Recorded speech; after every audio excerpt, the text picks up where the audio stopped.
Hello అందరికీ, ఈరోజు అయితే ఈజీగా ఎగ్ పఫ్ని ఇంట్లోనే ఎలా చేసుకోవాలో సింపుల్గా చెప్పేస్తాను. ఫస్ట్ అయితే ఎగ్స్ని బాయిల్ చేసుకుని సైడ్ పెట్టుకోవాలి. ఆ తర్వాత కళాయిలో ఆయిల్ వేసేసి కొంచెం జీలకర్ర, సన్నగా కట్ చేసి పెట్టుకున్న ఆనియన్స్, పచ్చిమిర్చి వేసేసి ఫ్రై చేసుకోవాలన్నమాట. ఇందులో అయితే కొద్దిగా పసుపు అండ్ రుచికి సరిపడా సాల్ట్ వేసేసి కొంచెం మిక్స్ చేసుకుని మూత పెట్టేసి అయితే మగ్గనివ్వాలి. మరీ బాగా అయితే ఫ్రై అవ్వాల్సిన అవసరం లేదు, సో కొంచెం మగ్గితే సరిపోతుంది. నెక్స్ట్ ఇలా ఉండగా చిన్న టమాటా అయితే కట్ చేసి వేసుకోవచ్చు. ఇదైతే ఆప్షనల్ అనమాట, మీ ఇష్టం. నేనైతే కొంచెం అడుగంటకుండా ఉంటుందని చెప్పేసి వేస్తున్నాను. ఇది కూడా కొంచెం మిక్స్ చేసేసుకుని కొంచెం అల్లం వెల్లుల్లి పేస్ట్ వేసుకుని ఒక 2 minutes అయితే ఫ్రై చేసేసి ఇంకా లాస్ట్లో కారం, ధనియా పౌడర్, గరం మసాలా అండ్ సరిపోకపోతే ఇంకొంచెం ఉప్పు వేసుకుని మిక్స్ చేసుకుని సైడ్ పెట్టుకోవాలంతే. నెక్స్ట్ వచ్చేసి ఇంకా మనం ఎగ్స్ అయితే కట్ చేసుకుని ఇలా సైడ్ పెట్టుకోవాలి. ఇంకా ఈ పఫ్ షీట్స్ అయితే మీకు డీమార్ట్ ఇలాంటి వాటిలో ఉంటాయన్నమాట. ఫ్రోజన్ సెక్షన్ లో అయితే చూడండి 100 to 150 రూపీస్ లోపలే ఉంటుంది మాక్సిమం. అండ్ బ్రాండ్ ని బట్టి అయితే కాస్ట్ ఉంటుంది, ఎక్కువ తక్కువ ఉండొచ్చు. 10 to 12 పఫ్స్ అయితే అవుతాయి, స్మాల్ అయితే. ఆన్లైన్ కూడా ఫ్లిప్కార్ట్ అండ్ అమెజాన్ లాంటి వాటిలో చూడండి పఫ్ పేస్ట్రీ షీట్స్ అని చెప్పేసి టైప్ చేసి చూడండి ఉంటాయి.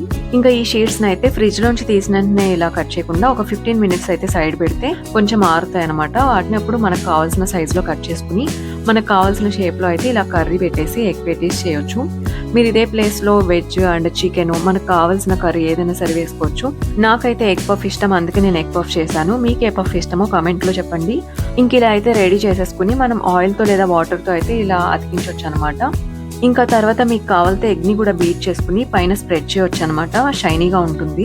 ఈ షీట్స్ తో ఏంటంటే మనమే హెల్దీగా ఇంట్లోనే చేసుకోవచ్చు, అప్పటికప్పుడు వేడిగా తినొచ్చు. మనం బేకరీకి వెళ్ళినా సరే వాళ్ళు ఎప్పుడు చేస్తారో తెలియదు కదా. ఇంకా మెయిన్ చేసిన షేప్స్ చూసి అయితే మీరు నవ్వుకోవద్దు, పక్కన పిల్లలు డిస్టర్బ్ చేస్తున్నా సరే ఇంకా అలా చేస్తాము నార్మల్ గా.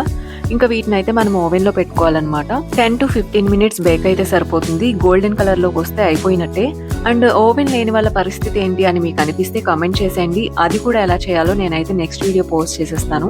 అంతే, ఇంత ఈజీగా చేసేసుకోవచ్చు గంటలు గంటలు స్టవ్ ముందు అయితే నుంచోకుండా. ఇంకా పఫ్స్ అయితే రెడీ అయిపోయినట్టే. నేనైతే బేకరీకి చిన్నప్పుడు పఫ్స్ కోసమే వెళ్లేదాన్ని. ఇలా పఫ్ షీట్స్ ఉంటాయని కూడా రీసెంట్ గానే తెలిసింది నాకు. నాలా చాలా మందే ఉన్నారు తెలియని వాళ్ళు, వాళ్ళ కోసం అయితే మెయిన్ గా ఈ వీడియో. అండ్ ఇది ఇవాల్టి సింపుల్ రెసిపీ. నచ్చితే లైక్ చేయండి, సబ్స్క్రైబ్ చేసుకోండి. Thanks for watching.